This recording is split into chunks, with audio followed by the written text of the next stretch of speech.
നമസ്കാരം. തെക്കുവടക്കിലേക്ക് വീണ്ടും സ്വാഗതം. ഞാൻ വി കെ ചെറിയാൻ, ഡൽഹിയിൽ നിന്നും. എൻ്റെ സീനിയർ സുഹൃത്ത് ശ്രീ മാധവൻകുട്ടി, നാട്ടിൽ നിന്നും. ഞങ്ങൾ ഇന്ന് ചർച്ച ചെയ്യാൻ ഉദ്ദേശിക്കുന്നത് നമ്മളൊക്കെ ഇപ്പോൾ കണ്ട ഒരു പ്രസ് കോൺഫറൻസ് ആണ്. ഈ ശ്രീ ജി സുധാകരൻ അദ്ദേഹം ഒഫീഷ്യലി CPM വിട്ടിരിക്കുന്നു. മാത്രമല്ല, അമ്പലപ്പുഴ നിയമസഭാ സീറ്റിൽ അദ്ദേഹം മത്സരിക്കുന്നു എന്ന് അനൗൺസ് ചെയ്തു. അദ്ദേഹത്തിന്റെ പ്രസ്താവനയിൽ 2-3 കീ പോയിന്റ്സ് എനിക്ക് തോന്നിയത് സാർ ഇതൊക്കെയാണ്. ഒന്ന്, CPM-ന്റെ വളരെ അതിപ്രശസ്തരായ സൈബർ വെട്ടുക്കിളികളെ അദ്ദേഹം പേരെടുത്ത് പറയാതെ, അല്ലെങ്കിൽ അവരാണ് അദ്ദേഹത്തെ ഈ പ്രൊവോക്കേഷനിലേക്ക് നയിച്ചത് എന്ന് പറയാതെ പറഞ്ഞു. 2, എനിക്ക് പലരും പറയാനുള്ള ഒരു സംഗതി അദ്ദേഹം പറയാതെ പറഞ്ഞു. അതായത് കണ്ണൂർ നേതൃത്വത്തിന്, CPM-ന്റെ കണ്ണൂർ നേതൃത്വത്തിന് പഴയ തിരുവിതാംകൂറിലെ അല്ലെങ്കിൽ വന്ന ആൾക്കാരെ മനസ്സിലാക്കാൻ ചില പ്രയാസങ്ങളുണ്ടെന്ന് അദ്ദേഹം പറയാതെ പറയുന്നു. മാത്രവുമല്ല, കമ്മ്യൂണിസ്റ്റ് പാർട്ടി CPM-ലെ കമ്മ്യൂണിസ്റ്റ് മാനിഫെസ്റ്റോ പലപ്പോഴും വായിക്കുന്ന ഒരാളെ മൂലധനം വായിച്ചിട്ട് മനസ്സിലാകുന്നില്ല. പക്ഷേ കമ്മ്യൂണിസ്റ്റ് മാനിഫെസ്റ്റോ വായിച്ച് അതിൽ നിന്ന് പ്രയോജനം ഉൾക്കുന്ന ഒരു പാർട്ടിക്കാരന്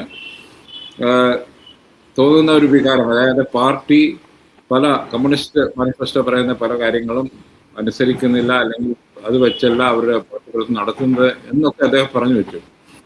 സർ, എന്താണ് അദ്ദേഹത്തിന്റെ പേഴ്സണൽ ഫ്രസ്ട്രേഷൻ അവിടെ നിൽക്കട്ടെ, എന്താണ് ഈ CPM-നും അല്ലെങ്കിൽ കമ്മ്യൂണിസ്റ്റ് പാർട്ടികൾക്ക് പൊതുവെയുള്ള ഒരു മെസ്സേജ് സുധാകരൻ ചെയ്യുന്നത്? അദ്ദേഹത്തിന്റെ പേഴ്സണൽ പ്രശ്നങ്ങളുണ്ട്, അദ്ദേഹത്തിന് വളരെ ഇൻഡിവിജ്വലിസ്റ്റിക് സ്റ്റൈലിയാണെന്ന് നമുക്ക് പലർക്കും അറിയാം. പക്ഷെ ഇതിനൊക്കെ അപ്പുറമായിട്ട് ഇത് 65 അല്ലെങ്കിൽ 60 ശിഷ്ടം വർഷങ്ങൾക്ക് ശേഷം ഒരു പാർട്ടിയെ പറ്റി അദ്ദേഹം ഇതൊക്കെ പറയണമെങ്കിൽ അത് അദ്ദേഹത്തിന്റെ ഒരു എനിക്ക് തോന്നുന്ന ജീവിതത്തിന്റെ ഒരു നിരാശാബോധത്തിന്റെ പുറത്തല്ലേ ഇതൊക്കെ?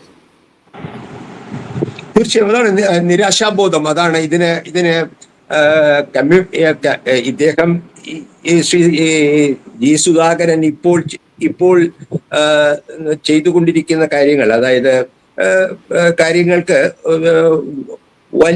വലിയ ഗഹനമായിട്ടുള്ള, വളരെ ആഴത്തിലുള്ള, അല്ലെങ്കിൽ ഏതെങ്കിലും ആശയപരമായ ഒരു മാനമുണ്ടെന്ന് ഞാൻ വിചാരിക്കുന്നില്ല. കാരണം ജി സുധാകരൻ ഒരു സൈദ്ധാന്തികനല്ല, അങ്ങനെ ഒരു തിയറട്ടീഷ്യൻ അല്ല. അദ്ദേഹം തിയറി പറയും, പക്ഷെ അധികം തിയറട്ടീഷ്യൻ അല്ല. അതായത് അങ്ങനത്തെ ഒരാളാണ്. അത് ആവശ്യമുള്ളപ്പോൾ തിയറി പറയും, ആവശ്യമുള്ളപ്പോൾ വ്യക്തിപരമായ പ്രവർത്തനങ്ങൾ പാർട്ടിക്കകത്ത് ചെയ്യും. അങ്ങനെ ഇദ്ദേഹത്തിന് 63 വർഷത്തെ കമ്മ്യൂണിസ്റ്റ് പാർട്ടി ചരിത്രം ഉണ്ടെങ്കിലും അദ്ദേഹത്തിന്റെ സഹോദരൻ ഒരു രക്തസാക്ഷിയാണ് എന്നുള്ളതെല്ലാം ശരിയാണ്.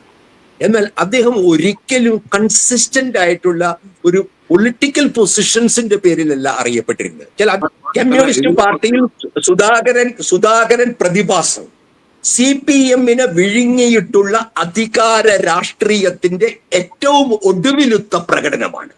അടിമുടി പാർലമെന്ററി രാഷ്ട്രീയം മാത്രം, തിരഞ്ഞെടുപ്പ് വിജയം മാത്രം, എല്ലാമുള്ള. ഇപ്പൊ ഞാൻ പറയുന്നത് സുധാകരന് വ്യക്തിഗതവാദമാണെങ്കിൽ സഖാവ് പിണറായി വിജയന്റെ നോടുള്ള വ്യക്തിപൂജയുടെ അടിസ്ഥാനവും അത് തന്നെയല്ലേ? ഇത്തരത്തിൽ അപ്പൊ ഞാൻ പറയുന്നത് CPM-നെ ഗ്രസിച്ചിട്ടുള്ള പാർലമെന്ററിസത്തിന്റെ അതിന്റെ ഉൽപ്പന്നവും അതിന്റെ പ്രകടനവുമാണ്. അതാണ് സുധാകരനെ ഉൽപ്പാദിപ്പിച്ചത്. അതാണ് കുഞ്ഞികൃഷ്ണനെ പയ്യന്നൂർ ഉൽപ്പാദിപ്പിച്ചത്, ആയിഷ പോറ്റി ഉൽപ്പാദിക്കുന്നത്. പാർലമെന്ററി തെരഞ്ഞെടുപ്പിൽ ജയിക്കുക, അല്ലെങ്കിൽ പഞ്ചായത്ത് തെരഞ്ഞെടുപ്പിൽ ജയിക്കുക, ഭരണത്തിന്റെ സുഖസൗകര്യങ്ങൾ ആസ്വദിക്കുക, കമ്മ്യൂണിസ്റ്റ് ലക്ഷ്യം മറക്കുക. അത്തരത്തിൽ ഒരു കമ്മ്യൂണിസ്റ്റ് പാർട്ടി നീങ്ങി തുടങ്ങിയാൽ ആയിഷ പോറ്റിയും ഉണ്ടാവും, സുധാകരനും ഉണ്ടാവും, കുഞ്ഞികൃഷ്ണനും ഉണ്ടാവും. അതാണ് യഥാർത്ഥ പ്രശ്നം.